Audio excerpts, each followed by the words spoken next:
Welcome to Doing It My Way by Beata Matras, a podcast about project and product management, communication, brand, and IT. All these topics will definitely improve and have a positive impact on your career.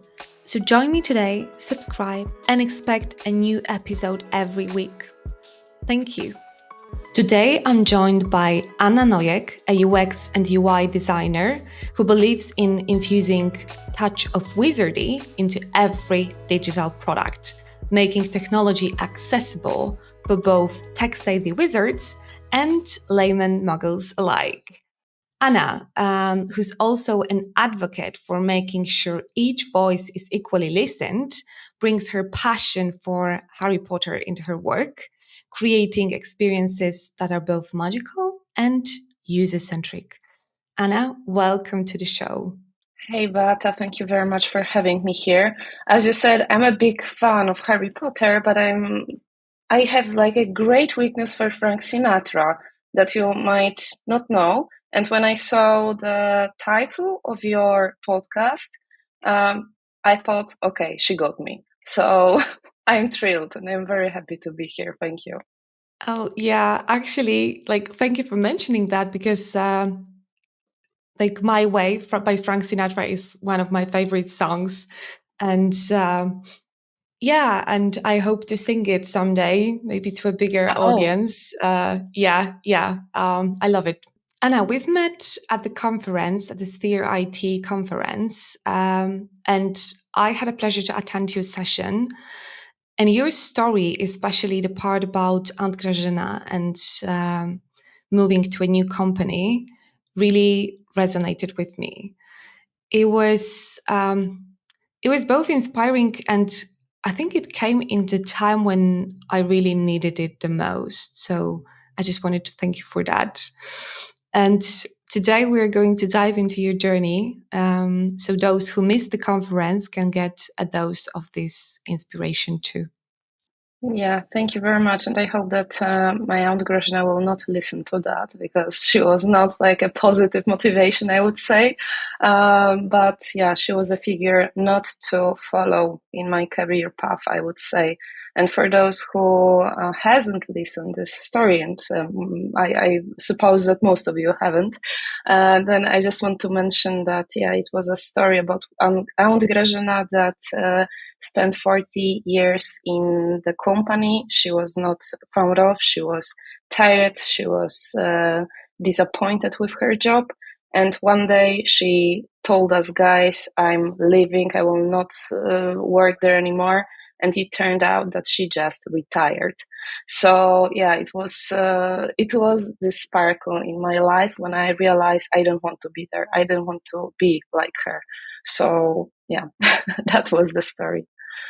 Yeah, and I think, at some point of our lives, we are all like Aunt Grażyna, and we just need to, go out from this kind of mindset and this kind of situation. But yeah, obviously, there are like many constraints, many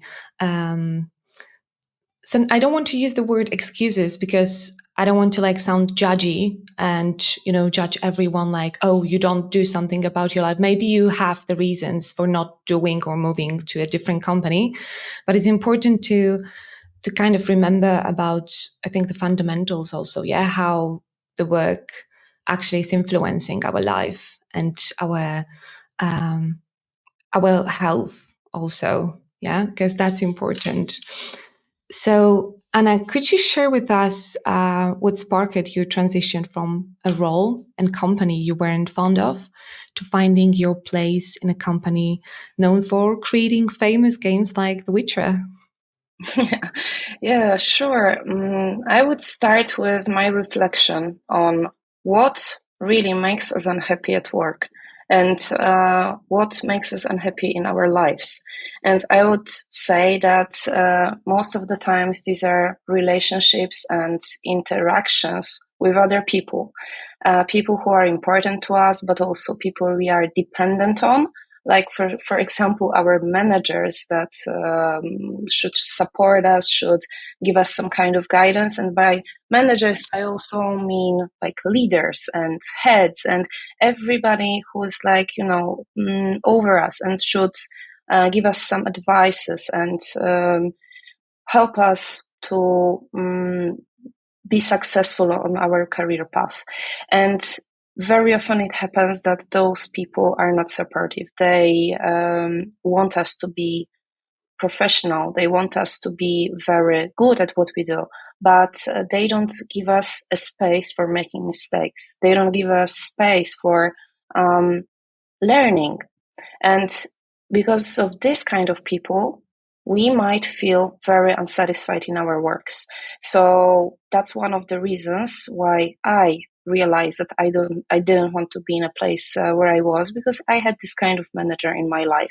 And another thing is what you've already said about that maybe we might be scared or we might have reasons that we don't want to change. And I would say, I would risk here, because this is just my assumption. I'm not saying that this is the truth. This is just my reflection on our lives, I would say, is that very often it also up to the beliefs, like social attitude to what our roles in the society are about. And by our roles, I mean like women and men. Because look at that, when we are born, we are totally equal. Boys and girls always play together. They're very encouraged to do things. Like they're fearless. They want to try their life. They're very hungry for everything. And with every year, they start to listen that don't go there because you will get lost. Don't jump because you will break your leg. Don't show off. Don't argue with me because I'm your authority. So they start to listen. Don't do something or do something or you will be punished.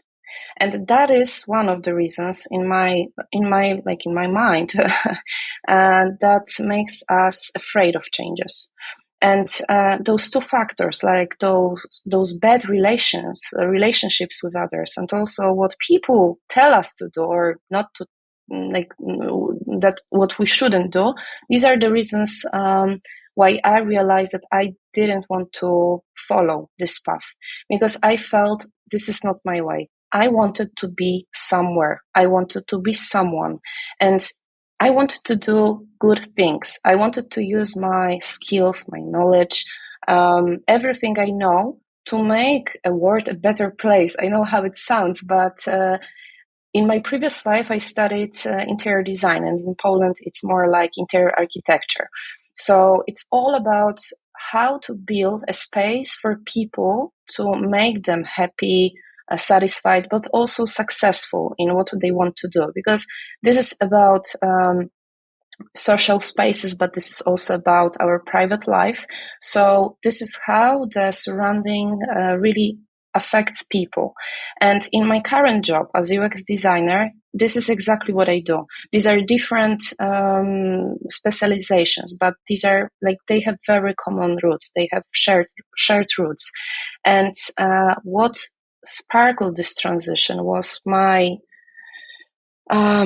unacceptance to the role that I was given, that I should just be obedient and listen to authorities and just do what others tell me to do. I wanted to co-create something, not just follow something. And I thought what I was really good at, like what can I do with those skills? And I realized that actually, I would like to go deeper into UX design world, just because it was completely new at that time. Like in Poland, there were not many designers. It just started, so it was a new area, and I wanted to mix my like very artistical skills with every technical knowledge that I got. And also, I always was afraid of being in the technical world because I thought that I am not good at math to do it.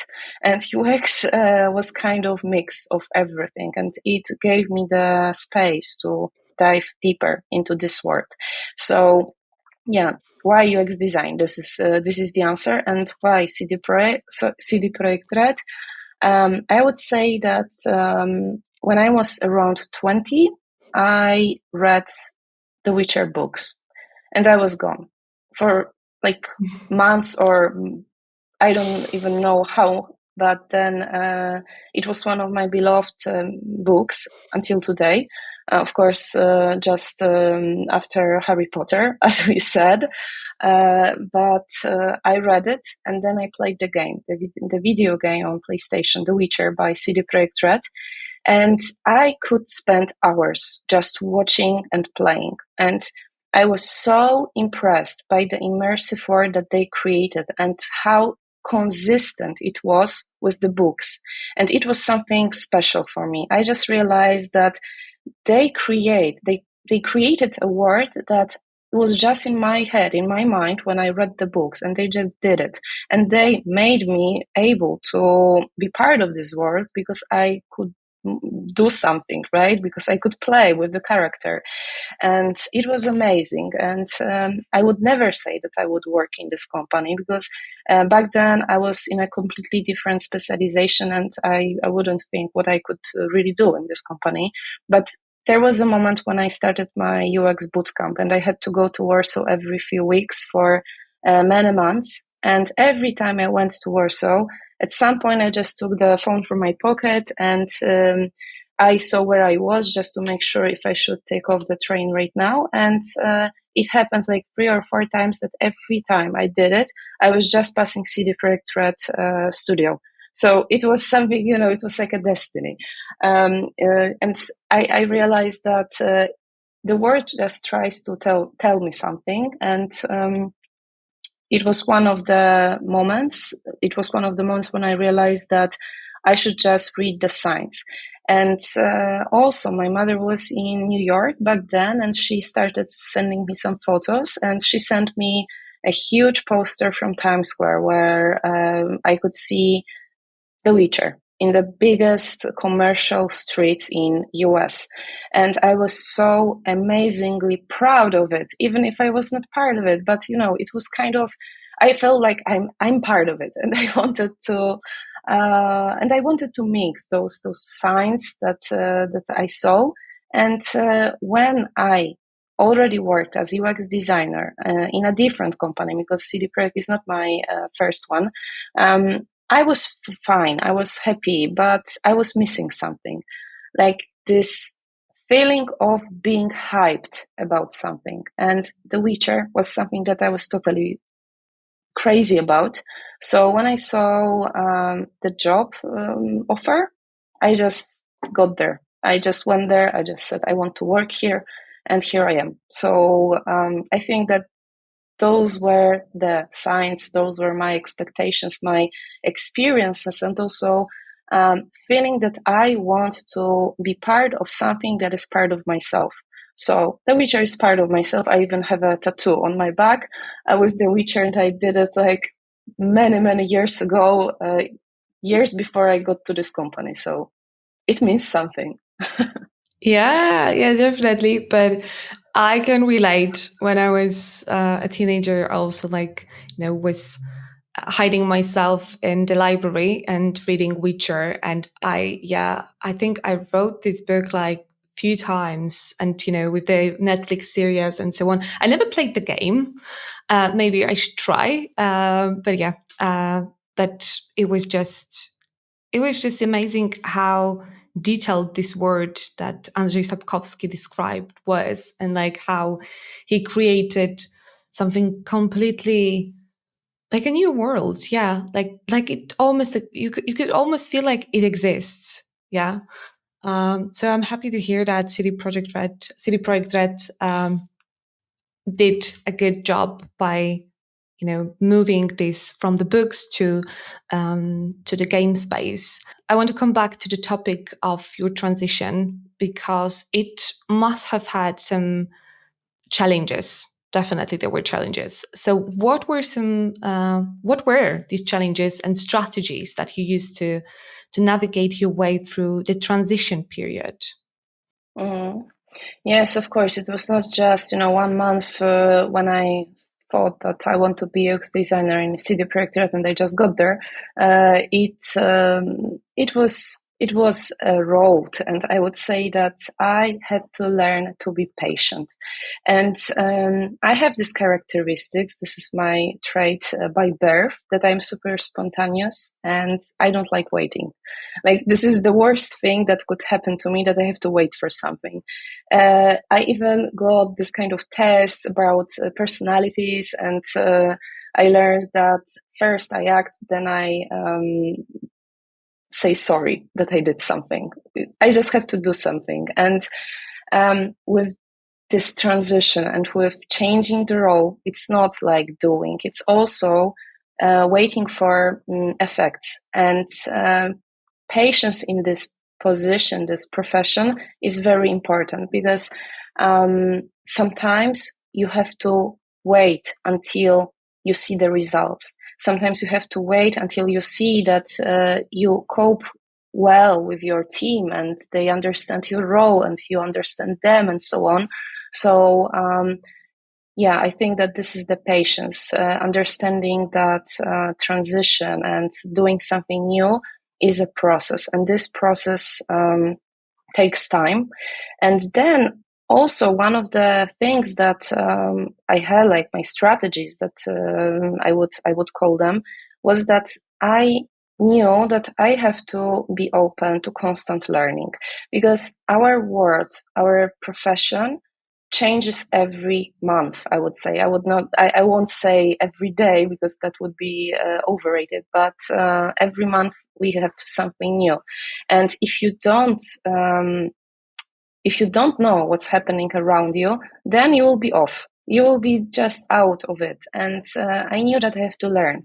And also, being professionalist from a different specialization means that when you start something new, you are completely fresh. You are a junior. I knew that I'm a junior. I have to learn. I have to prove my value on the job market. So also, of course, I met this friend, imposter syndrome, that already I know a lot of things, but these are never enough. And sometimes we meet, but I try to cut this relationship, because it's not good for me.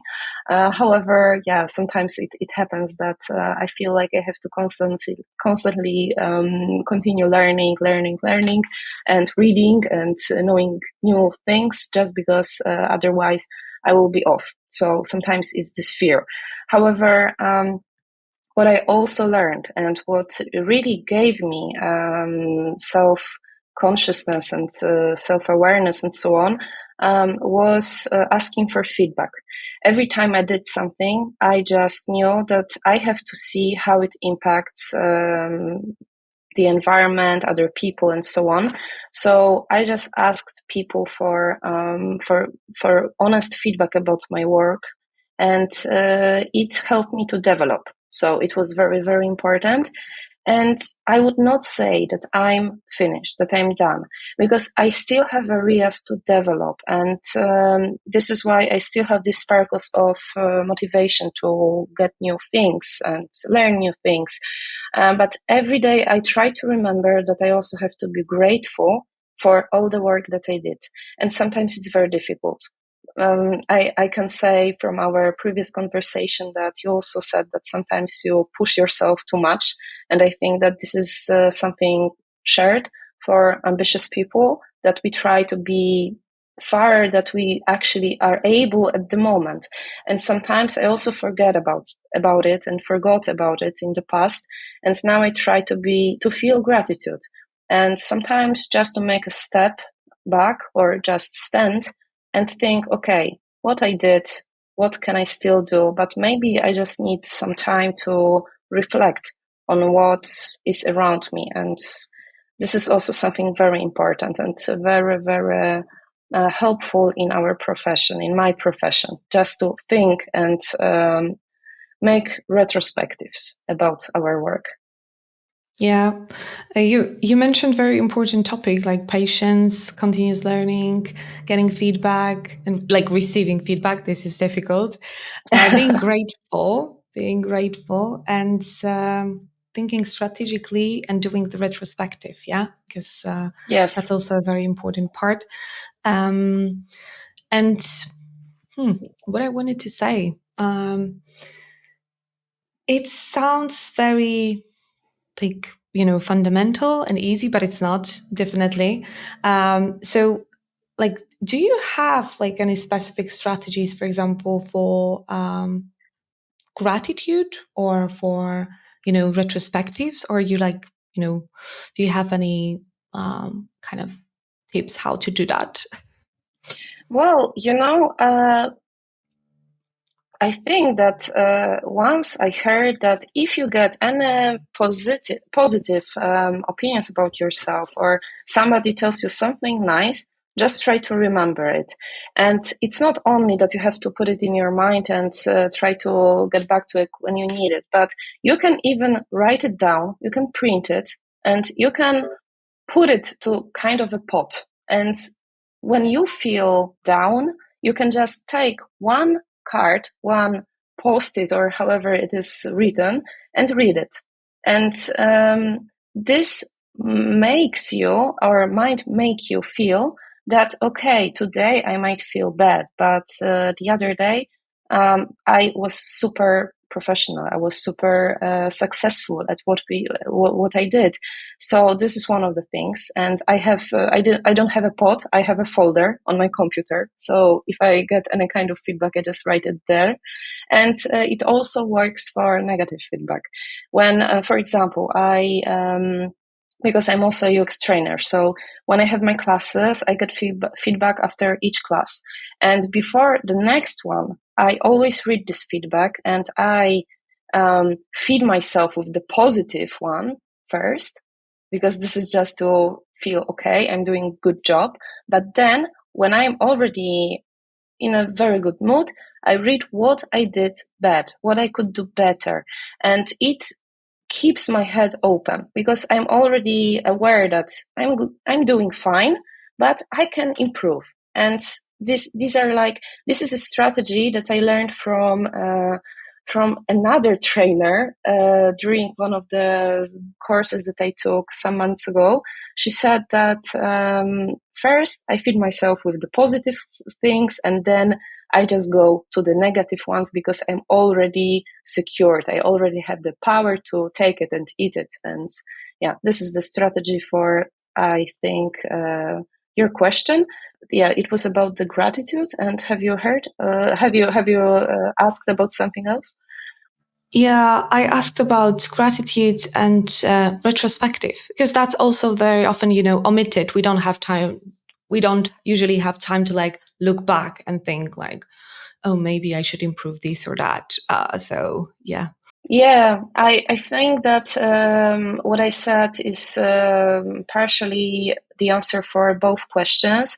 And when it comes to like proper retrospective, I would say that sometimes I'm too impatient still to do it. Sometimes it's not like I just sit and kind of think about what I did, but I try. It's not a strategy. It's just the question that sometimes I sit down and talk with my uh, husband, even, or with my friends, or with my manager, and talk what we can do better, what we did. And this is something that happens every month, because we have like this one-on-one feedback sessions with my lead every month.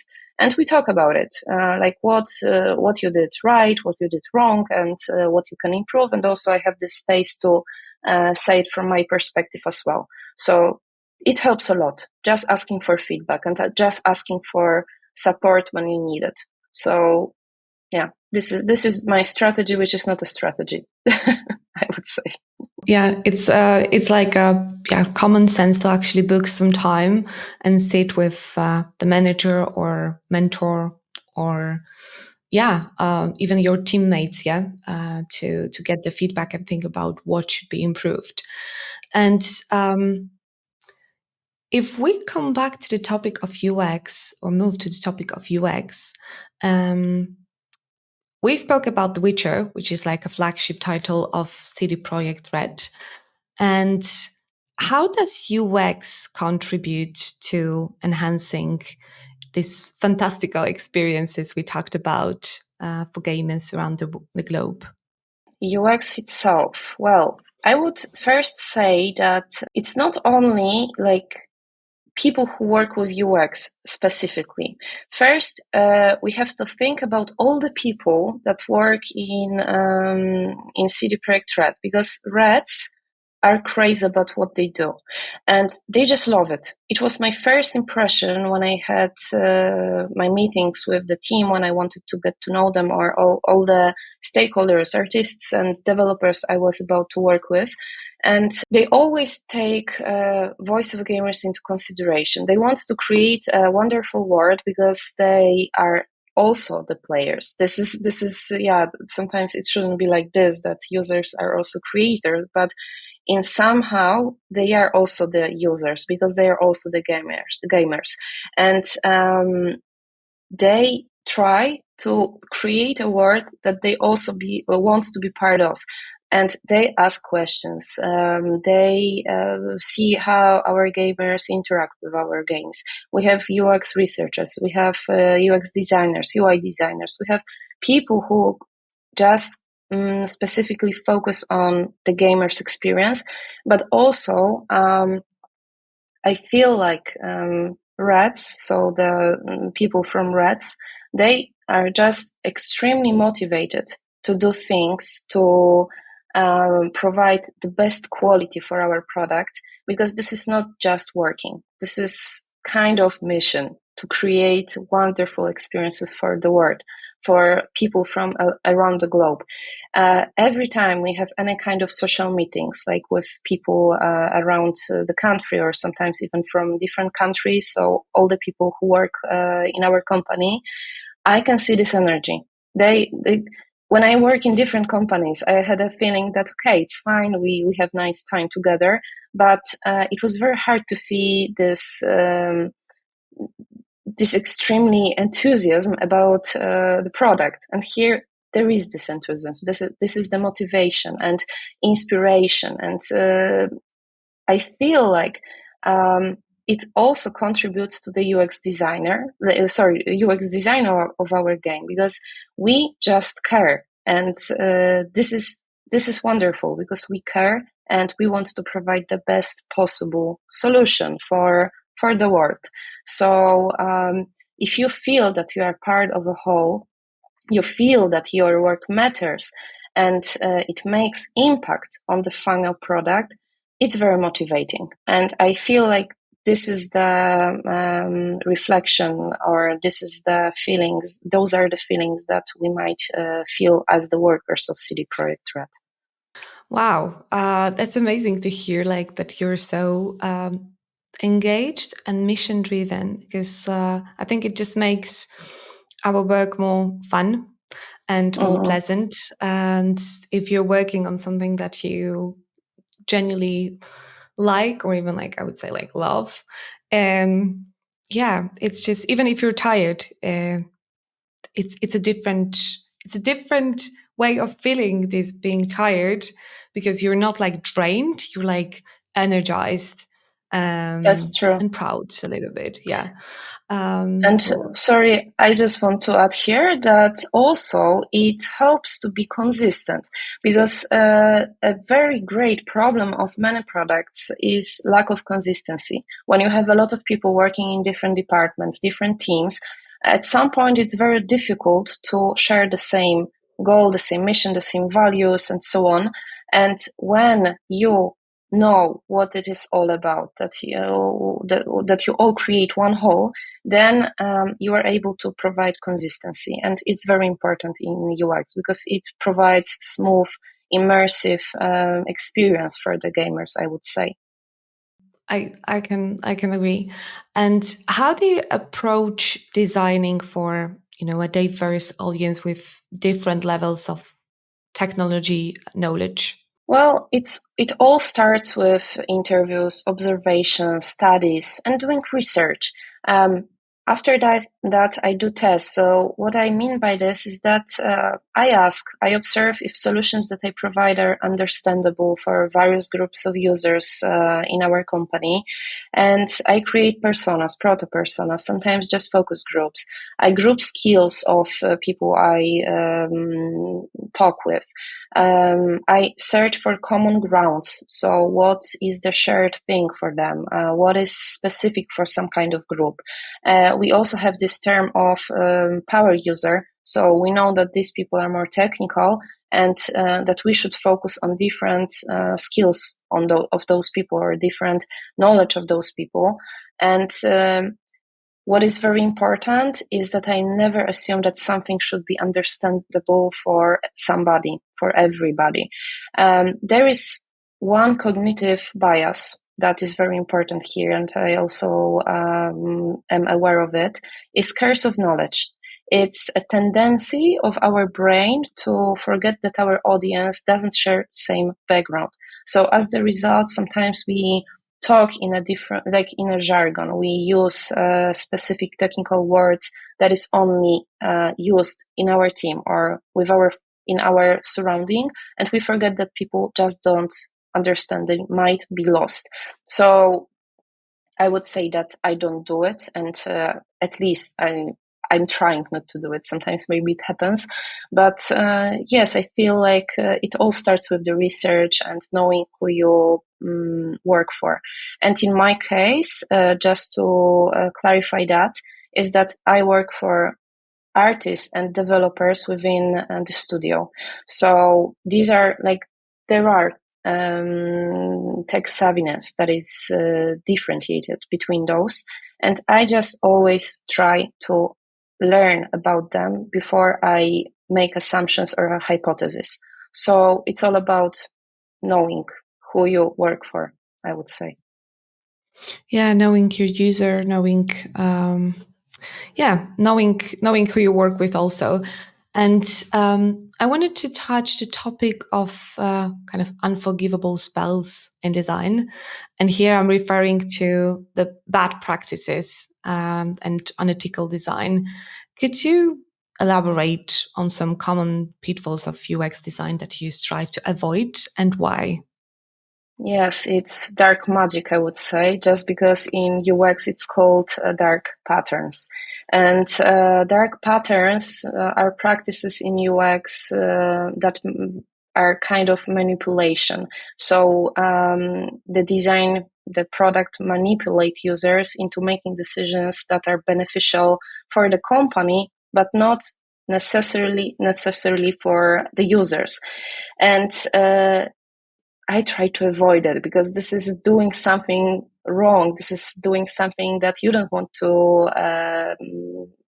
feel on your skin, I would say.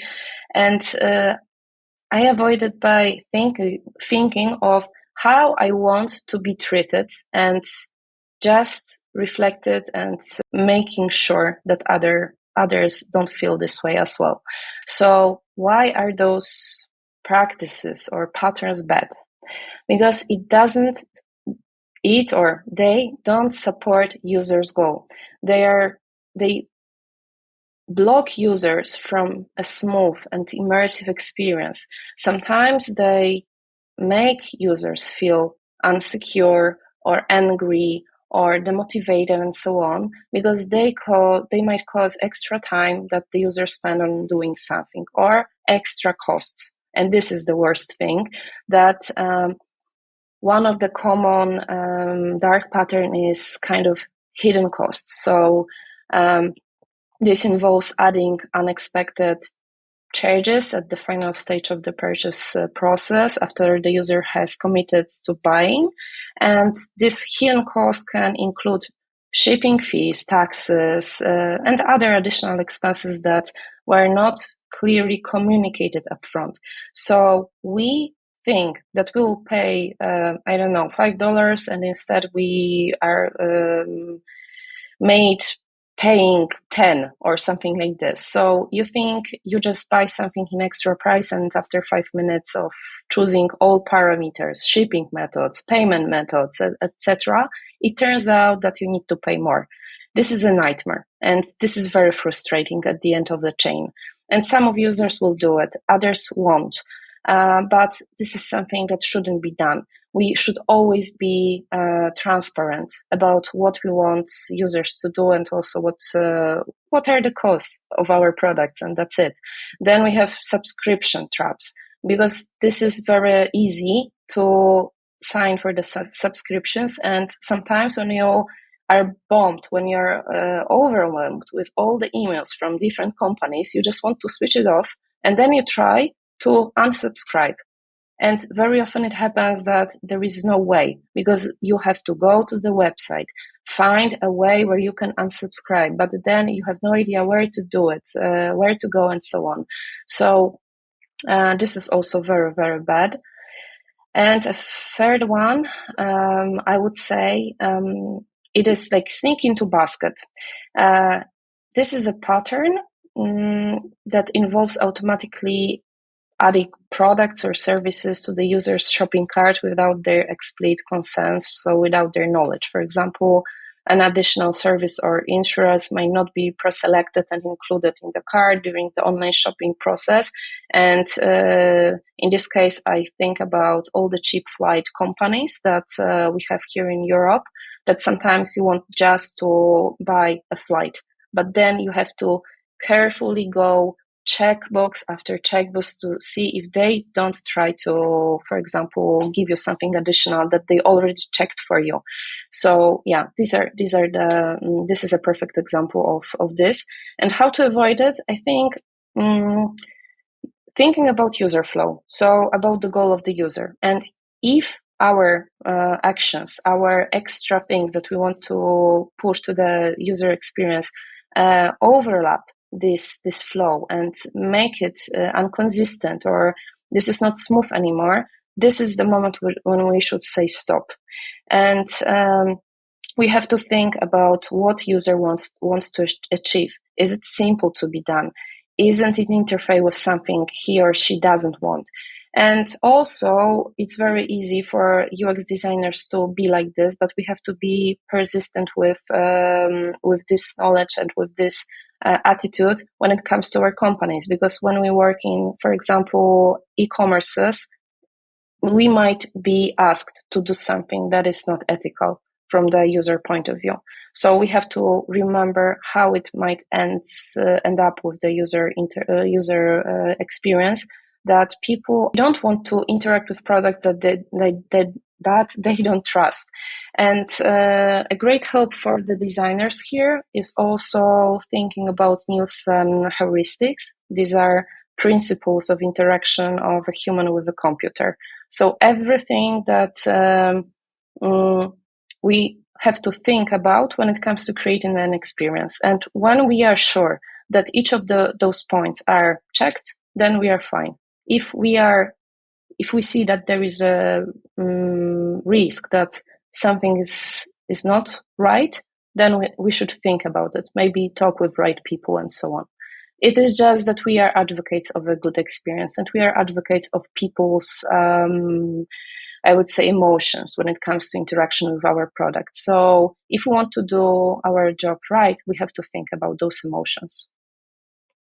Yeah, about emotions. And it's also, I think, good to think about the intention behind what you're like providing to the user.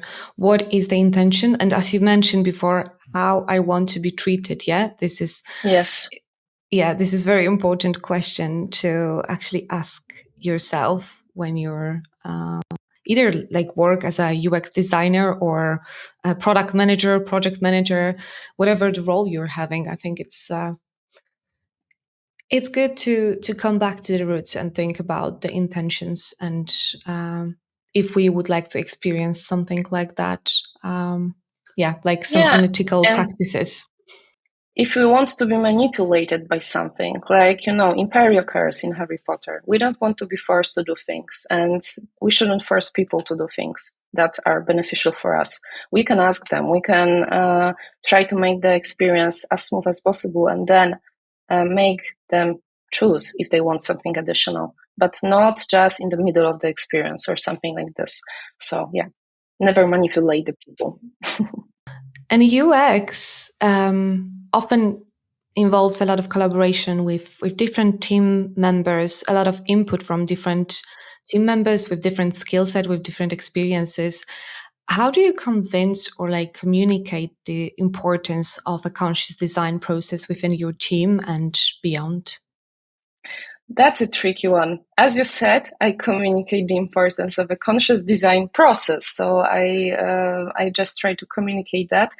And yeah, it's not just that. After every workshop, every meeting that I create with my team to involve them in the process, in the design process, I ask them about feedback, about what we did.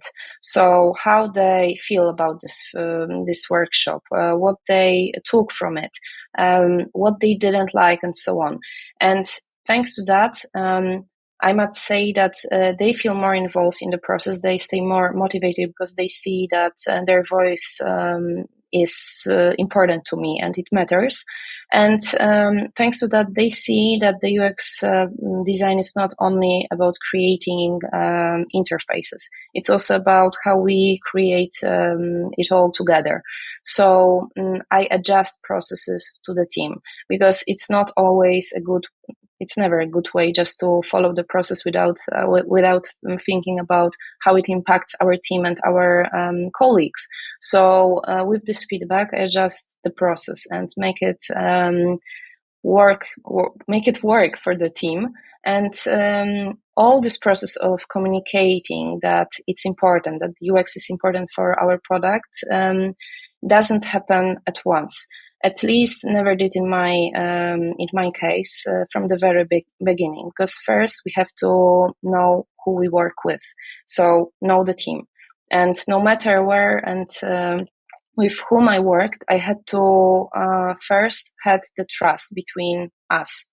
So it worked only when I showed the results of my work by improving UX of our product. So I might compare it to kind of a miracle. It's hard to believe unless you see that. Then it's not a miracle, but at least you can see that it really exists. So again, you have to be patient because when you see the results, you can share the results with the team. And then they say, wow, it worked. The UX is really great and we should keep it up.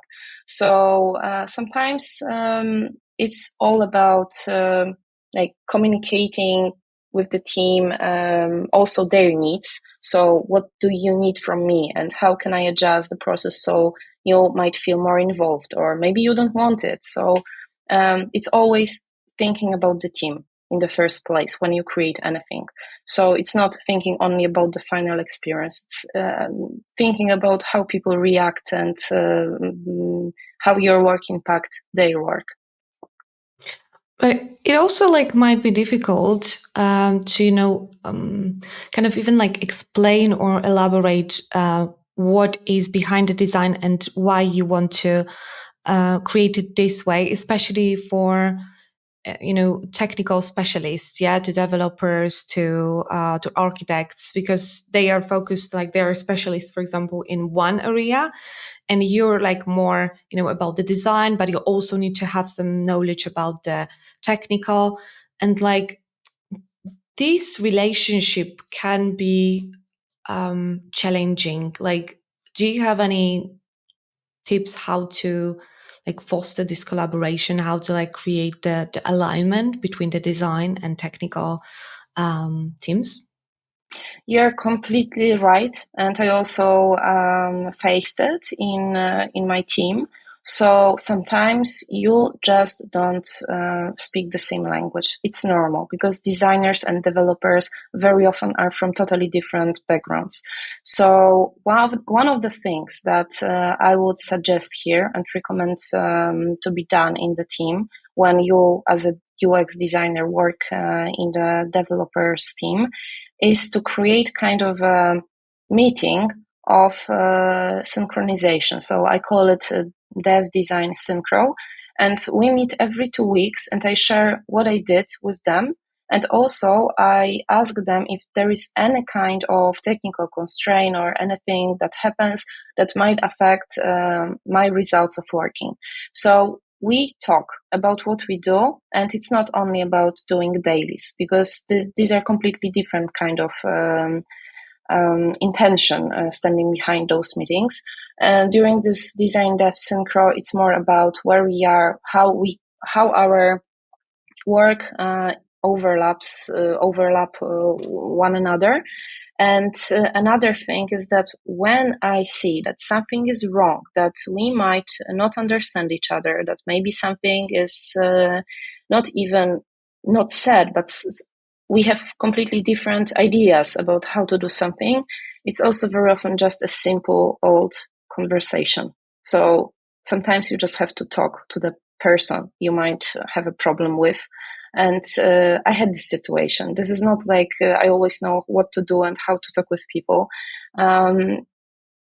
We have wonderful team, and like I only have technical people in my team. So sometimes I really feel lonely, and it makes me feel, that oh my God, my creativity can be boosted here because I have to think about all the charts and so on.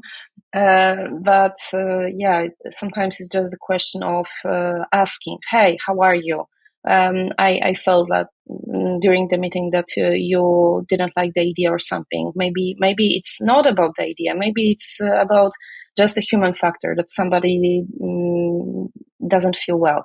So I would say that involving the team into the process, showing them what you work with is one thing. So the synchro about designers and the developers, and another is simple conversation, being open to people. So relationships within your team. This is very important. And I would never believe anyone that says that it's not important, that we don't have to communicate well. It's all about the product. It's not, because product will not be successful if our relationships are not successful. Yeah, I think the product itself is the reflection of actually the atmosphere and the relationships within the team. Yes.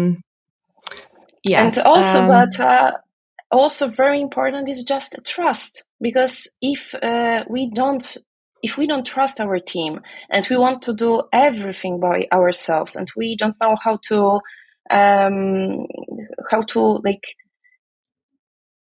make it with them, so we are just single players, it will not work.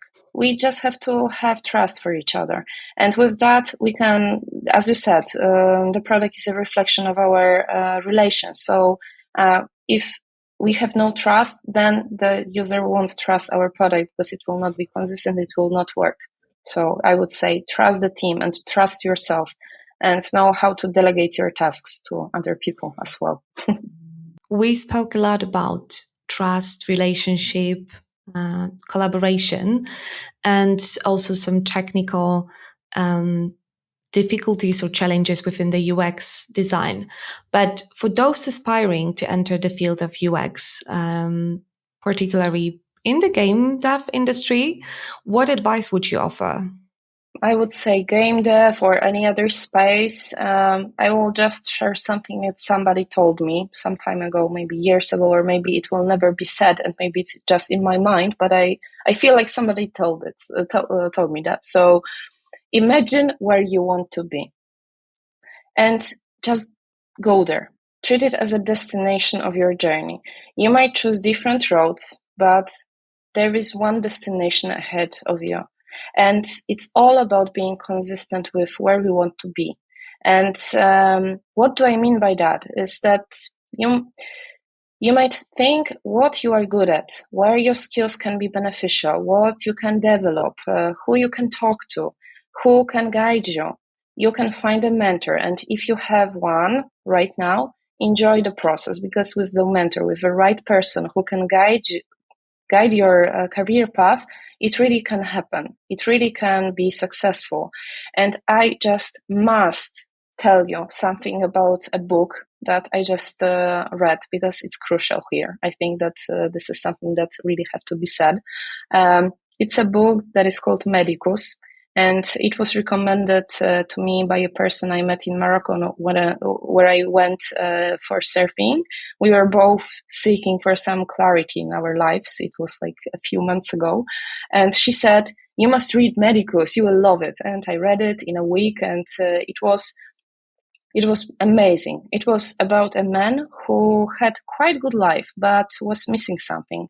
It was 10th century Europe. It was England, and he was a barber. He was a kind of a person who treated people, not a doctor, because it was more for simple people. And he realized that his life goal was to become a doctor, a real one. But to do it, he had to go to Persia. And in those times, going from England to Persia took him 2 years. And his road was full of ups and downs, but he did it because he dreamed about something.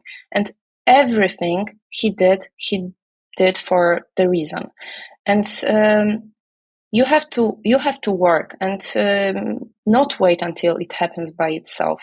And you have to be consistent with what you do and have a goal. So sometimes it takes time. It takes money. It's not for free because you have to buy books. You have to buy some courses, or maybe not. You can try differently, but I would say that it really helps. And you need a lot of courage because I tell you one thing, it's worth it. You have to be sure that you want to do it and you have go for it. So if you are afraid, just think what really stops you. Is it like your thinking, or maybe this is something that you took from other people because some people tell you that it's difficult, that it's not possible. So just don't listen to them and do your stuff. Does it answer to the question? Because I Yeah, I said a think it little bit. answers perfectly, especially, the story that you covered in Medicus, yeah? That Yes. sometimes Oh my God. it's a long journey. It's a long journey Yes. to get to the place where you feel like you belong, or that's your place. Um, Yes. And so feel thank you and but for feel like when you think about not only where you want to be but how you want to feel. And this is the moment when you can feel gratitude because you went there, you got there, and you do things that you've never thought about like 2, 3, 4 years ago. This is amazing when you make this kind of retrospective, like where I was a few years ago and where I am today. This is wonderful. And then you just, make high five for yourself and says, okay, you did a good job. So yeah, think about the results you want to achieve.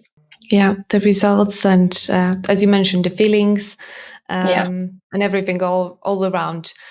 Finally, as a huge fan of Harry Potter and The Witcher, if Yeah. you could design a digital product for any character in the series, either it's Harry Potter or The Witcher, who would it be and what would it do? That is the most tricky question that you've asked me because, in fact, you cannot use technology in the magical world of Harry Potter. So I would say it's like magic blocks all the technology stuff. So they don't even are able to use phones, as you could see. Like in those books, it was not like 18th century, but none of them use the phone. But if we don't think about the constraints, I would say that I would choose a simple smartphone with localization. And why? Because, yeah, in the second book, Harry Potter and Chamber of Secrets, Harry would not think he was forgot by his friends when he didn't get any letters at the beginning of the second book. And it just was caused by Dobby, who took all the letters to protect Harry Potter, how he said. And Harry thought that everybody forgot about him. So if he had a phone, he would just message them, or they would call them, anything like this, or they would just go online to see what they are doing. Maybe he would not think this way. So a lot of tears would be saved. And another thing is that when he saw in his dream that Sirius, his godfather, was attacked by a snake in Ministry of Magic, he would call him, or at least use localization to track his phone. And then he would be able to see in the fifth book, so The Order of Phoenix, that Sirius was not attacked by the snake. He was safe in his house, and nobody would be killed in the department of mysteries in this book. And I would not cry for 2 weeks after reading that. So I would say that that would help definitely. Such a simple and available, solution in the real world, and that could Yeah. really like save lives, yeah, in a magical world. Yeah, I think that's a great example of the product that actually changes our reality, but also the fantasy world. Yeah. Yes, and you know what? Sometimes we think about super duper and amazing products that are just out of the world, and sometimes the solution can be found in the simplest things that surround us. So sometimes it's all about thinking what the users really need, what they say they not what they say they need, but what they really need in this particular moment. Thinking about their journey, their goal, and also the problems that they have right now. So obviously this example of phone is very simple. Sometimes the best solutions are the simplest solutions, and sometimes not. Yeah, yeah. And we can look a little bit forward because we came back to the fantasy world, to the reality. Now we can look in the future. So, Mm. with this, digital realm constantly evolving, what future trends in UX design excite you the most, and how do you see them shaping the way we interact with digital products?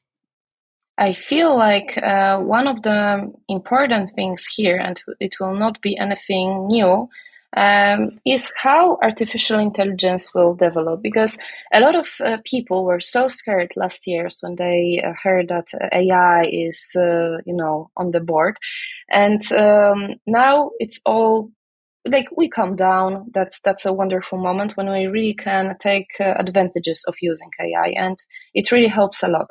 And look, it just happened in 2 years that we got from simple ChatGPT to talking with ChatGPT. They just had like a wonderful presentation when they shown that ChatGPT can make jokes and talk like a normal person. It reminds me a lot about Her.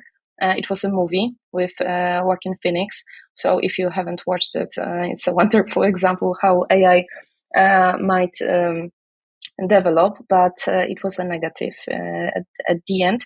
And in our case, I would say that I'm very, very enthusiastic about how it will evolve, because 2 years is not a lot for humanity. Oh my God, sorry.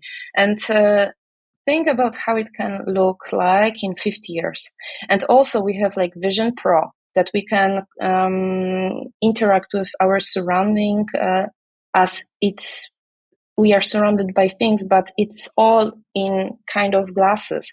So how it will evolve, I imagine that we will have some kind of lenses, or we will have some kind of plugs like in Cyberpunk that will enable us to see or feel or think things that nobody else can or does. So also maybe we will be able to interact with the surrounding without saying anything.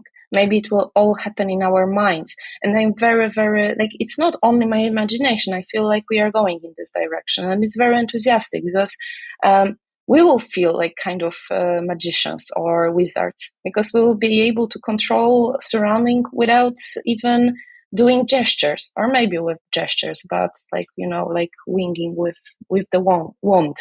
So yeah, I feel maybe I'm going too far, but I would say that this development of AI and also all the non-gesture interfaces and so on.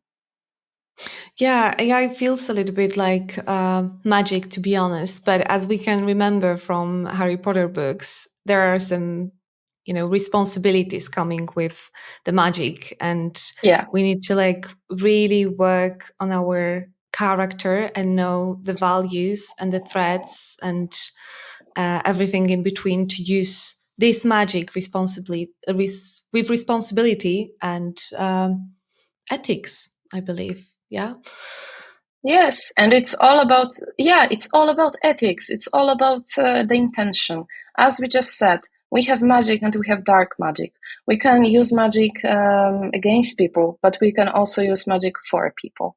And that's what I believe in, that most of us will want to use it for good of people. So well-being and everything like this. And talking about the future, like if we move to like more about you and your personal professional projects, what are you most excited about? To be honest, I am excited about anything that makes me learn new things, really. And the more projects, the more fun for me. I like having much to do, so it's not about any particular project. It's about the fact that I see that UX work is needed in a lot of areas, and I have much more to deliver. It's very motivating. So you see that your work really matters, and it helps a lot of people. And sometimes you're not able to do it all. That it's not possible to handle with all the projects that are needed from your side. But when you see that they really need your help, then you can find some alternatives, or you can support them in a different way. You can guide them how to process the design process and so on. So I'm very excited about the area still to be explored in the UX world and in my job, because in my company, when it comes to internal UX, it's just the beginning, I hope and I believe, because there are not other people like me. And I feel like there is still space where all the teams can benefit from people like me. Not like me, but like user experienced designers. So it helps to it means working with directors, leads, developers, designers, and artists from multiple disciplines of our environment, and it is extremely enthusiastic for me. Okay, that sounds like you love to have a lot on your plate and work with different people. So I wish you that for that year and for the future. If that's what you want to experience, that's cool. And for those inspired by your journey and looking to connect with you for advice or collaboration, where they can find you online. I think that the best place will be just LinkedIn, because I'm always there when somebody needs. And yeah, I would say that this is the place. Also, like you can meet me not only online, we can also meet at conferences and any kind of UX meetings. I personally live in the north of Poland, in Gdańsk. So if we have any kind of UX meetups or any kind of small conferences and so on, I'm always there, or at least I try to be there. And yeah, in September probably I will be in WasteConf, so we can meet there. Also, let's see in which role. I'm still waiting for clarification. Oh, wow. Okay. So, yeah, there is something we can wait for. I think that's all for today, Anna. Thank you for our conversation. I hope that it will help someone who maybe is looking to change something in their life, or maybe wants to be closer to the UX design or closer to the tech teams, or just, yeah, have a pleasure of listening to our conversation. And yeah, thank you very much for that. Thank you very much, and for having me here. I'm very happy that I could share this story. And if anyone wants to contact me or need some advices, please reach out to me. I'm always very open to new faces and new people around me. Thanks for joining me on another episode of Doing It My Way by Beata Matras. If you enjoyed this episode, please do not forget to subscribe. Remember, this podcast is a dynamic journey and your feedback is very welcomed. Connect with me on social media. I would like to hear your thoughts, questions, and topic suggestions. And stay tuned for upcoming episodes. And until next time, keep doing it your way.